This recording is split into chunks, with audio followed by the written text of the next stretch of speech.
So, how do you tolerate all the pro-lifers on campus? His question took me aback. What did he mean, how do I tolerate the pro-lifers? I'm one of them. Then I realized he didn't know. He'd boxed me into the social justice Catholic and out of the pro-life Catholic. He and I first met at the Catholic Workers' House downtown, where we shared a moving conversation about a recently incarcerated acquaintance and discussed restorative justice over a potluck meal. We saw each other again at the campus rally in support of DACA students, which I attended with a dear friend of mine who's secretly undocumented and frightened for her future. The third time I talked to him was at a rally for workers' rights. We were protesting wage theft and demanding a living wage for all workers. Somehow, based on these 3 encounters, this man concluded I couldn't possibly be pro-life. Why?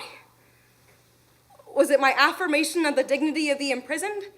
Was it the welcome that I extended to immigrants? Was it my conviction that all people have a right to decent work and to provide for their families with dignity? How are any of these things in conflict with supporting a culture of life? I believe that everyone is created in the image of God.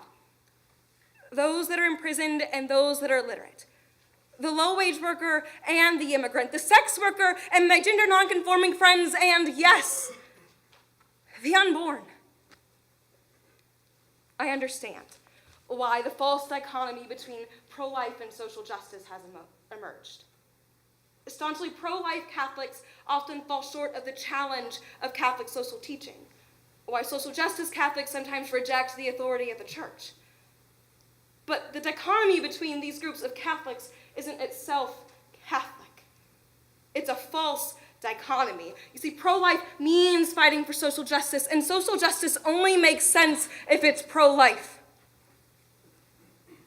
If you want to know the truth of the Catholic Church, take a look at her great saints, at the beautiful and powerful witness of Dorothy Day and Mother Teresa. Hell, if you want to know the truth of the Catholic Church, take a look at her founder, Jesus Christ.